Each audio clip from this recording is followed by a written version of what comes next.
Welcome, guys, to another episode of Rock Chalk Film Room. I'm Shreyas Laddha from the Kansas City Star, and I have my guy, Carter Stanley, to break down everything KU football. We're coming off the biggest win in KU football since, 2008? 2000, like that Orange Bowl, 2007 Orange Bowl. They just beat OU. They did so many things we talked about last week. It was so funny. We talked about the fourth down issues. They hit on that. You talked about the defensive backs having to be a little closer to the line. It was just a crazy game. I honestly did not know who was going to win the entire game, and it was stressing me out as a writer. Yeah, no, that was a thriller. I mean, awesome that they started off hot, big time, going up 14-0. Obviously helps your chances against the top team, but all the adversity with the lightning delay and losing the lead at the end there, and so awesome just to see those guys fight for a true 60 minutes and come out on top. And, such a great win for the program. But, that's this coaching staff and these players, they're consistently raising the bar. So, that's the new bar, and, got a big one this week. So definitely looking forward to it. 100%. So they go on the road to Ames. They haven't been won in Ames since 2008. We're looking at a team that is really hard to play in Iowa State. You're going to have a sold-out stadium, Jack Trice Stadium. And Kansas historically has not been great against Iowa State. They won last year. It was a 14-6 win, if I remember correctly. And they've been like 2 of 8 in the last 10. So I really think, especially for this Kansas offense, you really want them to get out to a big lead early, or at least a decent margin. You can't start slow. But I think one of the big things I'm looking at is I'd love if Kansas kind of just runs the ball a little more with Jason Bean. We're looking at a guy that is hitting 22.4 miles per hour. Kansas came out with a little analytics for this play right here, and he's just so quick. He outran everybody. That little gallop at the end might have took some seconds off, I feel like, but it was just ridiculous. I mean, I think that's quicker than anybody in the NFL. Tyreek Hill had 22.1, I believe, that Jesse Newell, my colleague, was saying. I look at this and I'm like thinking, wow, they really got to have a little more designed runs for Jason, because I feel like if you let him run a little bit, he gets more comfortable in his pass game, and he's just another weapon along with this elite running back core that they have. Yeah, no, totally. And I love this play too, because it's the perfect look, because everyone is kind of tucked inside towards the, really where the ball is kind of lined up. And also an awesome job by Lawrence Arnold, just running off that corner, literally 40 yards down the field.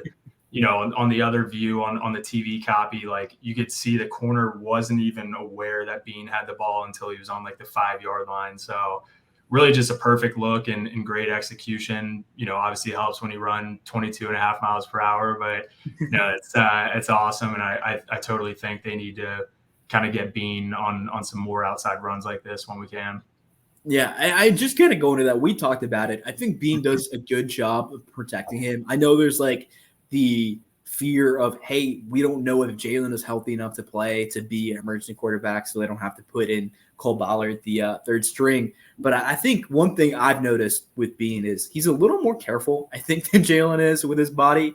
And sometimes that can be a really good thing. And sometimes, you wish, hey, why don't you go out there and stretch a little bit for that yard? But I think he's smart, and he knows that they need him out there because we still don't know what's going on with Jalen. And, I think he's still kind of progressing through his back issue and back injury. So I think he is, if you can get him with 50, 60 rush yards, you're looking pretty good, because you have a complementary of backs that are probably putting up 150, 200 on the ground themselves. Definitely. And then the next play is a nice run. This is in the UCF game. So one of the things we talked about initially is I think Kansas, especially on the road, has struggled to get out to leads. I think it'd be really imperative for Kansas to run the ball and run the ball often, because if they don't get out to a lead, I've noticed they tend to go away from the run game a little bit. And You can't do that because it puts a lot of pressure on Jason, I think, to make some throws, make some mistakes. And we've seen it. Jason is a good quarterback, but he can be great one play and then bad the next play because he forces it. I don't know what's going to happen with Jason Bean, and that's what the Jason Bean experience is, right? We see him throwing a pick at the end of the game, with 2 minutes left, and the next drive, you lose him on a game-winning touchdown drive. So I think the way to mitigate, some of the pressure that Jason puts on himself and how hard he is on himself is you get out to a nice lead early and you rely on the stable backs of Devin Neal and Daniel Highshaw. And in this play especially, I think, the opening was nice, but I think Devin did just a tremendous job of cutting right there. And boom, he was off and ready to go. And Kansas is up big. Yeah, no, I think it's imperative that KU establishes the run early in this game because Iowa State, ever since they've had Matt Campbell, started the 2016 season, they've been known for playing great defense. They've had same defense coordinator all 8 years, John Heacock. He's, I think they've had a top 3 defense in the Big 12 for at least the last 5 years. And, what they really did back in 2017 and 2018 is they revolutionized defense in the Big 12, honestly, because, back then you got teams scoring or, winning games 50 to 55 and stuff like that. And you get Iowa State that year in 2017 when they upset Oklahoma. They came out with this whole new defense with 3 safeties, 2 corners down low. It's called 3 double cloud, and it's imperative to run the ball well. You have to run the ball well because if you're behind and you're trying to pass, they're dropping 8 guys, and it's just a really tough team to come from behind against. So, yeah, I think that's a great point. Definitely have to start off fast. Definitely have to establish the run. Yeah, in your playing experience, how tough was that to beat? How much of it was instill like, hey, you need to get the ball to the running backs and let them do what they do. Yeah, no, totally. Because it was, I think my first career start was against Iowa State, against Matt Campbell and their staff, their first year. And,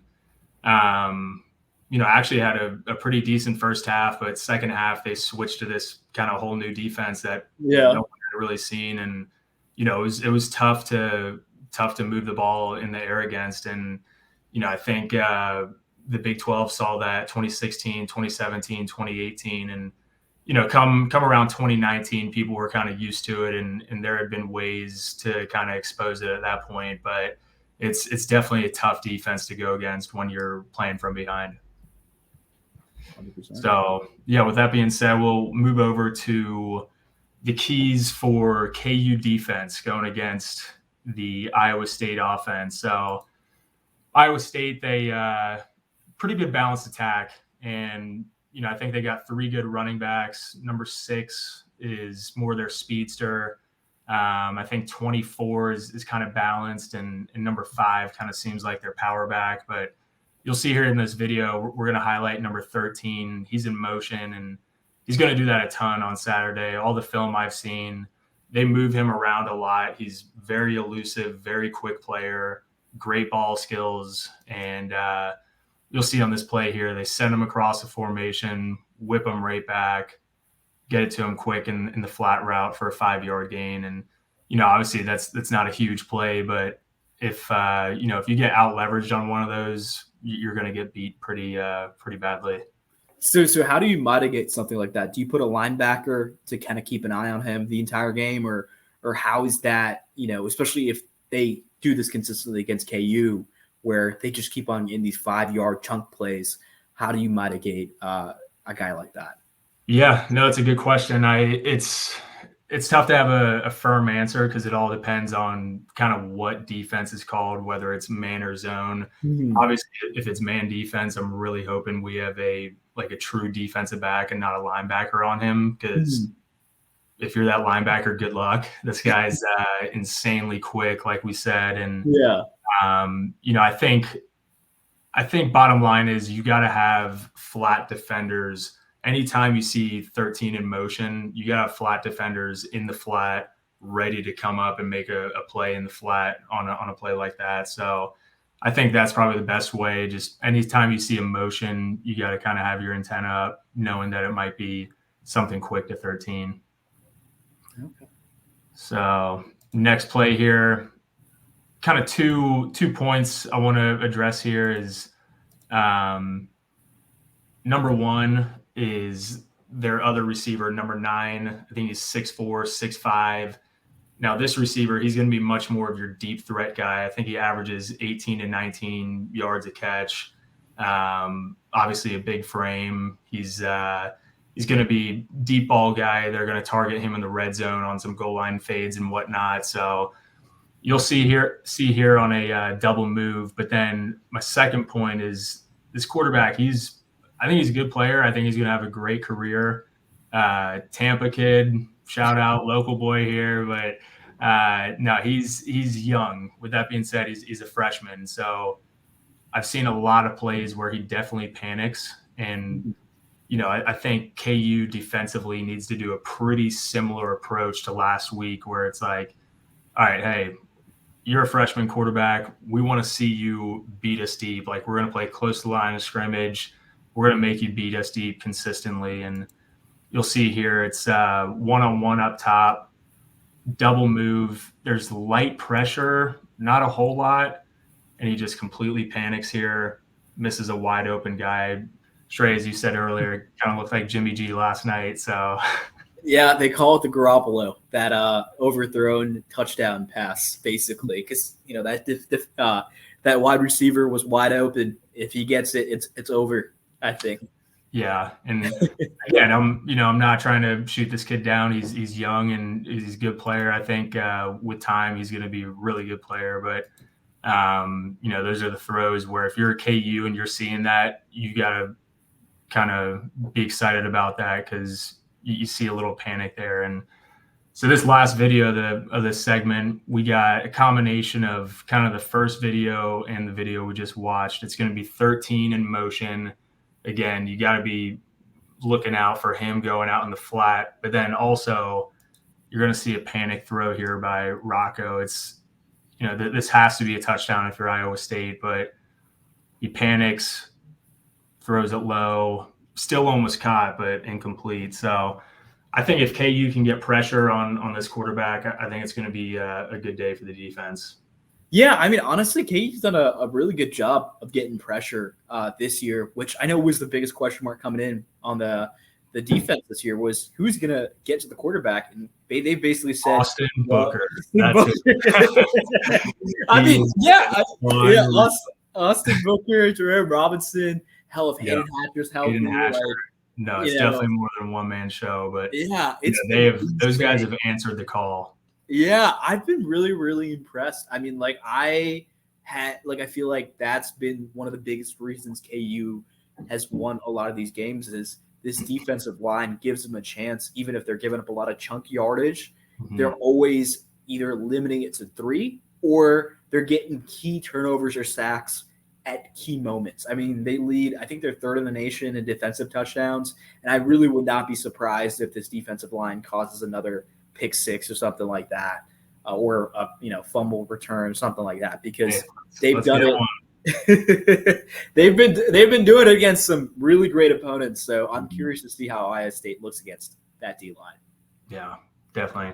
Really looking forward to it. I think KU just pretty typical. Just play your game, avoid the penalties, avoid the turnovers. Don't get caught up in the hype of a primetime game. It just another game. And, if they stay within their game and what they do, I think we'll be walking out of there with a win. No, 100%. I think this is a game that they really should win. I think, there's a lot of things that I think go their way. I think Iowa State defensively is not quite as good as some previous years. This is a young quarterback that could make some mistakes. And I think this Kansas team should realize, and Lance had talked about it, you can't let up after a big win, which sometimes they've done in the past. So I think this will be a perfect opportunity for kind of KU to showcase that's the next step as a program to, be able to bounce back after a big win and win again. Mm-hmm. And if you have any long shot Big 12 aspirations, it starts with a win on Saturday. Yep, no doubt. And that's pretty much it on our end, guys. Appreciate you guys tuning in and all the comments and emails, etc. And excited for next week. Should be a fun one this Saturday.